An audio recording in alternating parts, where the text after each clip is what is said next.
अस्सलाम वालेकुम नाज़रीन, मैं हूं मरियम शेख और आज हम खड़े हैं अनारकली बाजार में। इस वक्त हमारा मौजू है जिसमें तबसरा करने जा रहे हैं वो है कि आखिरकार नताइज में ताख़ीर क्यों हुई। इलेक्शन को आज चौथा दिन है, इसके बावजूद हतमी नताइज अभी तक हमारे सामने नहीं आई। इसकी आखिर क्या वजूहात है, आइए जानते हैं हम अवामुन नास से। तो आप क्या बता सकते हैं कि आज 4 दिन हो चुके हैं और अभी तक हतमी नताइज सामने नहीं आए, इसकी क्या वजह है, इसके पीछे क्या मुहर्रिकात है? कि एक शख्स जिसे इक़्तिदार में नहीं लाना, अक्सरियत तो उसे ला रही है लेकिन जो लोग ये चाहते हैं कि उनको नहीं लाना, इसी वजह से नताइज में ताख़ीर हो रही है। तो आप ये कहना चाहते हैं कि मनपसंद नताइज अखज़ करने की वजह से इनमें ताख़ीर हुई है? देखें जी, दो वजूहात जो मेन है।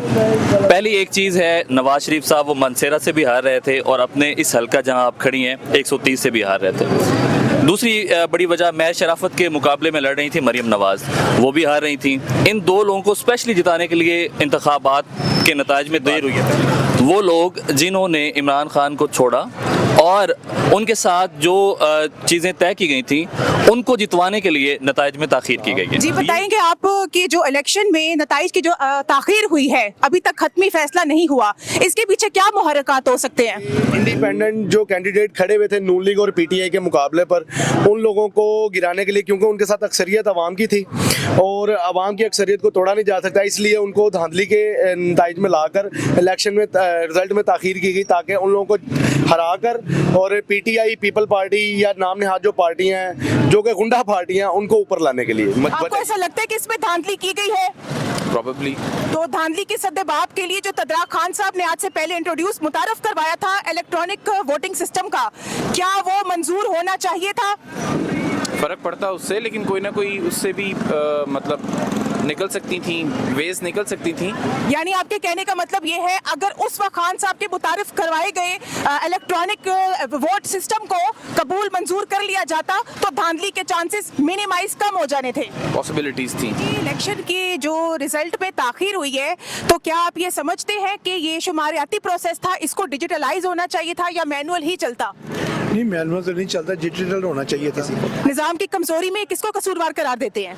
ये जो इलेक्शन हुआ ना, ये बहुत अच्छा हुआ है। इससे अच्छा इलेक्शन मैंने तो कभी नहीं देखा। ये इलेक्शन बहुत फेयर हुआ है और ये सही इलेक्शन हुआ है। तो क्या आपको लगता है कि अगर इस वक्त खान साहब का मुतारफ कराया गया इलेक्ट्रॉनिकल डिजिटल सिस्टम अप्रूव किया जाता तो आज ये मुअज़्ज़ज़ मफरूर हुक्मरान मौजूदा निज़ाम की कमजोरी से ना खेलते? डिजिटल इलेक्ट्रॉनिक बायोमेट्रिक सिस्टम वो होता तो शायद ये सब कुछ ना होता जो आज सबको देखने को मिल रहा है। जिस तरह से नताइज चेंज हो रहे हैं और जो है जो हार चुके हैं वो जीत रहे हैं और जो जीते हुए हैं वो हार रहे हैं। आपने वोट कास्ट किया था?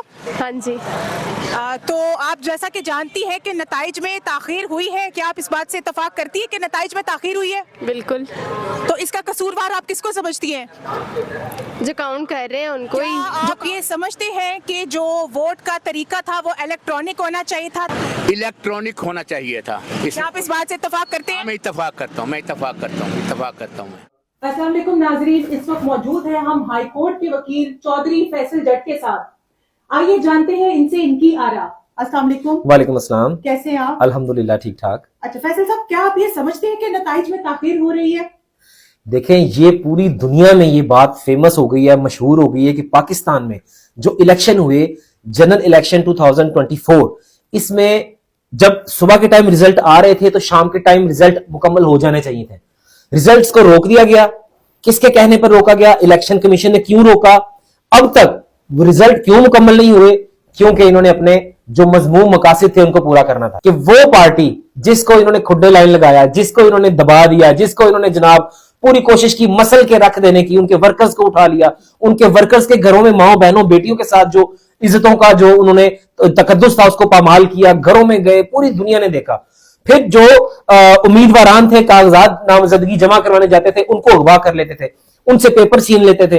इवन के बहुत जो भोंडी हरकतें हो सकती हैं उन्होंने वो की हैं। और मजमूम मकासद यही है कि चौथी बार जिस बंदे को कोई मैं अल्फाज इस्तेमाल करूंगा कि जिन्होंने दूजी बारी सालन नहीं देता उन्हें चौथी बारी वज़ीर आज़म बना रहे हो। और ये हम वकला बहैसियत कानूनदान हम भी इसको रिजेक्ट करते हैं, इसकी सख्त अल्फाज में मजम्मत करते हैं। आप ये समझती हैं कि हमारा जो सिस्टम मॉनेटाइज हो रहा है वो डिजिटली होना چاہیے تھا؟ جی بالکل ڈیجیٹل ہونا چاہیے. میں ایک ایز اے لائر پریکٹس کر رہی ہوں لاہور بار میں, اور پچھلے کوئی 3 سال سے ہمارا لاہور بار کا, ہائی کورٹ بار کا الیکشن ڈیجیٹل الیکشن ہوتا ہے. ایسا لگتا ہے کہ راتوں رات جو نتائج تبدیل ہوئے ہیں اس سے عوام کے ووٹ ڈالنے کا جو حق تھا اس حق کی تزلیل ہوئی ہے.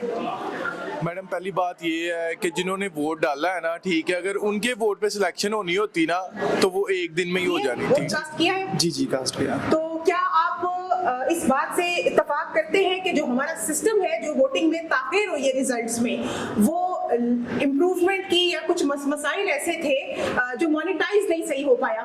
جی وہ مسئلے تھے, کیونکہ ہمیں دیکھنے کو ملا کہ ہمارے جو ریزلٹس تھے وہ تقریباً 2 سے 3 دن تک چلے گئے. کیا آپ اس حق میں ہے کہ ووٹ کو ڈیجیٹلی مانیٹائز کیا جانا چاہیے تھا؟ جی بالکل, ڈیجیٹلائزیشن ایک پروسیس ہے جو ابھی تک چل رہا ہے. یہ تھی ہماری لاہور کی عوام کی آرا, جس سے ہم یہ اخذ کر سکتے ہیں کہ اگر مروجہ قوانین اور مروجہ طریقہ کار کو ہم ڈیجیٹلائز کریں تو یہ ہمارے سسٹم کے لیے پر اثر ثابت ہو سکتی ہے. اگر آنے والے ممبران اپنے انتخابات میں ڈیجیٹل پروسیس کو رائج کریں تو صاف اور شفاف الیکشن آئندہ ان کے حد تک کامیاب ہو سکتی ہے. آج کے لیے